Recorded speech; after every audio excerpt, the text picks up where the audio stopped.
সেই ট্যাক্সের মধ্যে নাস্তিকবাদীর 2 পয়সা যদি থাকে, ইমানদারদের 1000 কোটি টাকাও কিন্তু এর ভিতরে আছে। কথা বলে ঠিক কিনা? আমাদের কথা একটাই, সরকার এবং এই বনি হাজ্জাজ সাহেব উনি কি চাইতেছেন বাংলাদেশে, আমাদের কথা পরিষ্কার। রাষ্ট্র ক্ষমতায় যারা আসে তাদের সাথে আমাদের ব্যক্তিগত এবং আমাদের হেফাজতে ইসলাম বাংলাদেশের কোন নির্দিষ্ট পর্যায়ের কোন ওইরকম কোন সম্পর্ক নাই। তারা অন্যায় করলেও সমর্থন পাবে, ন্যায় করলেও আমরা বিরোধিতা করব, বিষয়টা এমন না। সরকার কোরআনের পথে হাঁটলে আমরা সমর্থন করব, সহযোগিতা করব। কোরআন বিরোধী কোন কার্যক্রমে আগাইলে আমরা আমাদের সর্বস্ব দিয়ে তার বিরুদ্ধাচরণ করব এবং সরকারকে সেই পথ থেকে ফিরে আসতে আমরা বাধ্য করব। আমরা করে যাব। প্রাথমিকভাবে এই ঘোষণা শুনবার পরে আমরা ক্ষুব্ধ হয়েছি। হেফাজতে ইসলামের কেন্দ্রীয় প্রচার সম্পাদক আমি, সেই জায়গা থেকেও বলছি, প্রশাসনের দায়িত্বশীল ভাই বন্ধুরা এখানেও থাকতে পারেন অনেকে, আমরা এটা মেনে নিব না। আমাদের ছেলে মেয়েরা স্কুলের মধ্যে গিয়ে বাবারা চাইবে না গান শেখা, মারা চাইবে না গান শেখা, নৃত্য শেখা, আর রাষ্ট্রের পক্ষ থেকে অযাচিত কোন সিদ্ধান্ত ছেলে মেয়েদেরকে চাপায় দেওয়া হবে, আমাদের মুসলমানদের অভিভাবকদের উপরে চাপায় দেওয়া হবে, আমরা সেটা কোনোদিন মেনে নিব না। আমাদের কথা পরিষ্কার, আমাদের এই শিক্ষার সিলেবাস, এই সিলেবাসের ভেতরে কোরআন বিরোধী, ইসলাম বিরোধী, রাষ্ট্র বিরোধী, শরীয়ত বিরোধী কোনো কিছু থাকতে পারবে না। যা থাকে সবকিছু পরিত্যাগ করতে হবে।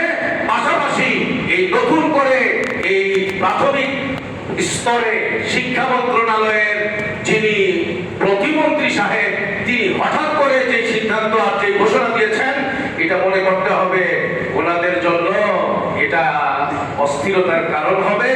মনে রাখতে হবে নিজেদেরকে কখনোই সর্বা অনেক বেশি ক্ষমতাধর মনে করা উচিত হবে না। বাংলাদেশ কিন্তু আগের জায়গায় নাই রে ভাই, ঠিক না? আমাদের কথা একটাই, ইসলাম নিয়ে কেউ ছিনিমিনি খেলবে, আমাদের তাহজিব তামাদ্দুন নিয়ে কেউ ছিনিমিনি খেলবে, আমাদের ছেলে মেয়েদেরকে কোরআন বিমুখ করে, আমাদের ছেলে মেয়েদেরকে কোটি কোটি ছেলে মেয়েদেরকে গান বাদ্য শেখাইবার জন্য পায়তারা করবে, এটা বাংলাদেশে হতে দেওয়া হবে না। এই জন্য আমরা প্রাথমিকভাবে আমি আমার এই জায়গা থেকে, মিম্বর থেকে আমি প্রতিবাদ করছি এই সিদ্ধান্তের, এই ঘোষণা, এবং আশা করি বাংলাদেশের সব জায়গা থেকে ইনশাআল্লাহ এই প্রতিবাদের আওয়াজ উঠবে। যদি সরকার বুঝতে পারে, আশা করি সেই পথ থেকে ফিরে আসবে। না হয় এই সিদ্ধান্ত বাতিলের জন্য ওলামায়ে কেরাম, হেফাজতে ইসলাম যা করার ইনশাআল্লাহ তাই করবে। আগামী দিনে কথা একটাই, আমাদের সামনে পরিষ্কার থাকতে হবে। এই কোরআন বিরোধী কার্যক্রম, ইসলাম বিরোধী কার্যক্রম, হিজবুত তাওহীদের এই কুফরি কার্যক্রম, কাদিয়ানের এই কুফরি কার্যক্রম, নাস্তিকবাদের এই কুফরি কার্যক্রম, এবং আহলে কোরআন যারা বলে আমরা কোরআন মানি হাদিস মানি না, তাদের কুফরি কার্যক্রম, আরো শত ইসলাম বিরোধী, মসজিদ মাদ্রাসা বিরোধী, আলেম সমাজ বিরোধী কার্যক্রম আছে। এগুলো আমাদের চতুর্দিকে যা দেখতেছি, এটা মনে করার কোনো সুযোগ নাই এটা দিন দিন কমবে, এত বাড়ে কেন, এটা দিন দিন আরো বাড়তেই থাকবে। ফিতনা দিন দিন বাড়তেই থাকবে। আল্লাহর নবী ভবিষ্যৎবাণী করে গিয়েছেন, আমাদের সকলের জন্য উচিত হবে আল্লাহর পথ কোনটা, রাসূলের পথ কোনটা, কোরআনের পথ কোনটা, সুন্নাতের পথ কোনটা, জান্নাতের পথ কোনটা, ষড়যন্ত্রের পথ কোনটা, হকের পথ কোনটা, বাতিলের পথ কোনটা, আলেম ওলামাদের বয়ানের আলোকে, কোরআন সুন্নাহর আলোকে সেটাকে পার্থক্য করা, বুঝে নেওয়া, যাতে করে হক গ্রহণ করতে গিয়ে যেন আমি বাতিলপন্থী হয়ে না যাই, জান্নাতের রাস্তা অবলম্বন করতে গিয়ে ধোঁকায় পড়ে আমি যেন জাহান্নামের পথের যাত্রী হয়ে না যাই। এই ব্যাপারে আমি আপনাদেরকে জিজ্ঞেস করে জানতে চাই, এই জামানায় আগের তুলনায় সতর্কতার প্রয়োজন কম না বেশি? অনেক বেশি সতর্ক হতে হবে। কেউ চিরস্থায়ী না দুনিয়ায়। আজকের এই মিম্বরে আমি আছি, যে কোনো সময় ডাক আসবে, আমি দুনিয়ায় নাই। যে কোনো সময় যে কারো ব্যাপারে ডাক চলে আসবে, নাই। যাকে সমর্থন করব, যার সঙ্গে উঠবো, যার সঙ্গে বসবো, যার সঙ্গে কথা বলবো, যার সঙ্গে লেনদেন করব, যার সঙ্গে পীড়িত করব,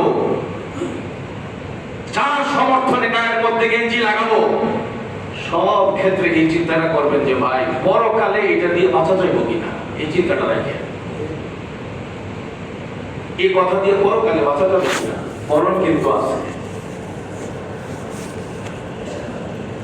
বুঝেন নাই? বুঝতেছেন না? গেঞ্জি কিন্তু পাল্টে গেছে। গেঞ্জি মসজিদের মধ্যেও গেঞ্জি, নতুন গেঞ্জি পরে পরে আছে। আমি দেখছি আর্জেন্টিনার গেঞ্জি পরে আছে, তোমার নামাজ আদায় করতে। আর্জেন্টিনার গেঞ্জি পরলে জানতে নাও যাবো, এরকম কোন হাদিস কোরআনে আছে নাকি? পরে আছে কিন্তু আমি দেখছি। ব্রাজিলের গেঞ্জি পরে আছে। কোন পাগলামির জগতে আছি রে ভাই? চিন্তা করতে পারে?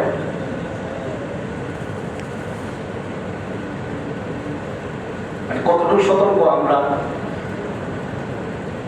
নামাজ না পড়ে খেলা দেখবে, সতর্ক আমরা। চিন্তা করতে পারে?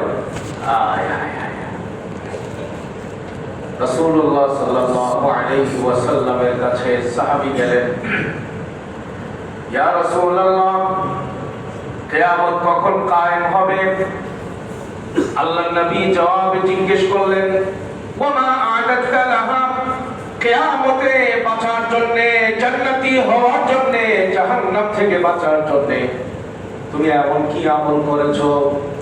তিনি বললেন, ইয়া রাসূলুল্লাহ, অনেক বেশি নফল আমল, অনেক বেশি নফল বান্দিগি, ওই রকম কিছুই করতে পারি নাই, কিন্তু আমার একটা আমল আছে, আল্লাহ এবং আল্লাহর রাসূলকে আমার কলিজা দিয়ে ভালোবাসি। তখন আল্লাহর নবী বললেন, আনতা মা'a মান আহবাবতা, তুমি যাকে ভালোবাসো কিয়ামতের ময়দানে তুমি তার সঙ্গেই থাকবা।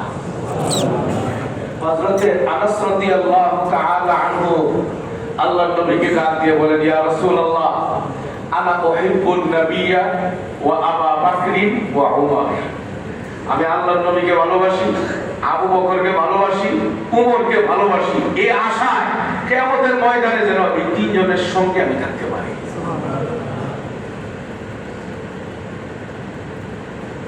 কিরে ভাই, আমার মুরব্বিয়ানে কেরাম, আমার বাপ দাদা তুল্য মুরব্বিয়ানে কেরাম, আপনাদেরকে বলছি না, আপনাদের বুঝ আল্লাহ তাআলা অনেক পাকাপোক্ত করে দিয়েছেন। কম বয়সী রক্ত গরম বাহিনী যারা এখানে আছেন, আপনাদের সামনে বিষয়গুলো পেশ করি। আচ্ছা বলেন তো ভাই, কোরআন হাদিসের কোন জায়গায় এইরকম আসেনি যে ফুটবল খেলার ক্ষেত্রে শরীয়তের কোনো বিধিবিধান নাই, যে যেমনে খুশি সেমনে করো, খেলো, দেখো, এরকম কোনো আয়াত বিধিবিধান আসেনি? ইন্না লিল্লাহি ওয়া ইন্না ইলাইহি রাজিউন। বরঞ্চ রাসূলুল্লাহ সাল্লাল্লাহু আলাইহি ওয়াসাল্লাম বলে দিয়েছেন, মান কাসসারা সাওয়াদা কওমিন ফাহুয়া মিনহুম। হাদিস আবু দাউদ শরীফে আছে যে যেই কওম এবং সম্প্রদায়ের সমর্থন করবে কিয়ামতের ময়দানে তাকে ওই সম্প্রদায়ের অন্তর্ভুক্ত বলে গণ্য করা হবে। পতাকা যারা কিনছেন এই সবগুলো আগুন দিয়ে পুড়াই দেন। যারা পতাকা কিনছেন ধরাই দেবে এগুলো। বাসায় বাসায় পতাকা উড়ানো, আমি ব্রাজিলকে সমর্থন করি, আমি আর্জেন্টিনাকে সমর্থন করি, আমি ফ্রান্সকে সমর্থন করি, আমি অমুক তমুককে সমর্থন করি। আরে ভাই, এই খেলাটাই তো হারাম। আপনারা এই খেলাগুলোর ভিতরে, আমার জানা নাই আপনারা আমার এই কথায় কতটুকু একমত না হওয়ারও কথা না। আচ্ছা, এই ফুটবল খেলার সময় কি পায়জামা পরে ফুটবল খেলে এরকম কোনো দেখছেন কি কোনো সময়? পায়জামা পরে খেলে হাঁটুর উপরে সতর খোলা থাকে কিনা বলে? প্রত্যেকটা পুরুষের সতর হইল নাভি থেকে হাঁটু পর্যন্ত, নাভি সহ। নাভিটাও খোলা থাকতে হবে। কোন পুরুষের যদি নাভি খোলা থাকে আর অন্য পর পুরুষ দেখে, কবিরা গুনাহ হবে। হাঁটু থেকে নাভি সহ এই জায়গাটা ঢেকে রাখা প্রত্যেক পুরুষের জন্য এটা হারাম, এটা ফরজ বিধান। এটা খুলে ফেললে এটা হারাম হবে। হাঁটু থেকে নাভি পর্যন্ত এই জায়গা খোলা যেমন হারাম, ইচ্ছা কইরা অন্যের এই সতর দেখানো হারাম। কথাটা বুঝেন নাই বলা? হাঁটু থেকে নাভি পর্যন্ত এই জায়গা পর পুরুষের সামনে খুলে রাখা যেমন হারাম, অন্য মানুষ একজন আরেকজনের সতরে নজর দেওয়াও, ইচ্ছা করে নজর দেওয়াও হারাম। বুঝা থাকলে বলেন, ফুটবল খেলা দেখা জায়েজ হবে না হারাম হবে? বলেন না, জায়েজ হবে না হারাম হবে? পাশাপাশি ওই খেলার সাথে ভালোবাসার সম্পর্ক কায়েম করে দেওয়া, কোন খেলোয়াড়ের সাথে তার আত্মার সম্পর্ক কায়েম করে দেওয়া, ওই খেলোয়াড়ের জার্সি তার গায়ের মধ্যে লাগায় দেওয়া, তার নাম্বারটা তার গায়ের মধ্যে লাগায় দেওয়া, এবং এর জন্য বিভিন্ন রকমের চ্যালেঞ্জ গ্রহণ করা, বাজি ধরা, এই করা, অনেক কিছু কিন্তু যুব সমাজের মধ্যে চলে। আমি আমার কথা শেষ করে দিচ্ছি, এই কথাটাই আহ্বান রেখে আমি আমার বয়ান শেষ করতে চাই। যাই করব, গায়ে নাম্বার লাগাবো, জার্সি পরবো, সমর্থন করব, ব্যক্তির নামে ঝগড়া করব, ব্যক্তির নামে ভালোবাসার স্থাপন করব, যা কিছুই করব, মনের মধ্যে যেন এই একটা প্রশ্ন থাকে, আমার এই কথার দ্বারা, আমার এই কার্যক্রমের দ্বারা, আমার এই গেঞ্জিটার দ্বারা আমি আমার ছেলেকে এই গেঞ্জিটা পরাইলাম, আমি আমার মেয়েকে এই কাপড়টা আমি পরাইলাম, আমি আমার নাতিকে এই গেঞ্জিটা পরাইলাম, আমি আমার নাতি নাতনি সদ্য গোষ্ঠী সবাইকে দিয়ে খাওয়া দাওয়া শেষ করে 12টার আগে সব কাজকাম শেষ। বলে কেন? খেলা আছে। কে কইতেছে? দাদা। এই জাতীয় দাদা তো বাংলাদেশে নাই, পৃথিবীতে আছে। এই 12টার আগে কাজ কাম যা আছে সব শেষ, ঘুম টুম যা, আমাকে ঘুমায় এলো। বলে কে? খেলা আছে। কে দেখবে? দাদা দাদি নানা নানি সদ্য গোষ্ঠী, আরো বেআই বেআই যারা আশপাশের বাড়ি ঘরের আছে, এরাও যে আমাদের যেহেতু স্ক্রিনটা বড়, দেখতে খুব ভালো হবে। আর কি আছে? বুফে আছে, বারবিকিউ আছে। যাই করেন আপনারা, কেউ করেন সেটা বলছি না, যদি করার চিন্তা ভাবনা থাইকা থাকে, প্রত্যেকটা কথা প্রত্যেকটা কাজের সময় দিলের মধ্যে এই প্রশ্নটা যেন থাকে, এটার দ্বারা আমি পরকালে বাঁচতে পারবো কিনা। আমার কিন্তু পরকাল আছে, আমার একটা খবর আছে, আমার প্রত্যেকটা কাজের প্রশ্নের জবাব আছে, সোয়াল জবাব আমার সামনে একটা জগৎ আছে। আমি আমার ছেলেটাকে হাতে ধরে তাকে আমি পচা নষ্ট জগতের গান্দা জিনিস আমি তাকে শোনাচ্ছি, দেখাচ্ছি, শেখাচ্ছি। আমার পরবর্তী প্রজন্মটা আমার মাথায় তেল দিবে কিনা, আমার পাশে বসবে কিনা, আমার পায়ে হাত দিয়ে আমার খেদমত করবে কিনা, আমার তোর দিনে আমাকে হসপিটালে নিয়ে যাবে কিনা, নাকি সে আর্জেন্টিনার পিছনে দৌড়াবে, ব্রাজিলের পিছনে দৌড়াবে, পশ্চিমাদের পিছনে দৌড়াবে। এই চিন্তাগুলো আমাদেরকে করতে হবে। বিনোদন সেটাই হবে যেটা আল্লাহ আল্লাহ রাসূলের হুকুম অনুযায়ী হয়। আল্লাহ আল্লাহ রাসূলের বিধানের বাইরে গিয়ে যত রকমের বিনোদনে বলি, সবগুলো ধ্বংস থেকে আনা ছাড়া আর কিছুই আনতে পারে না।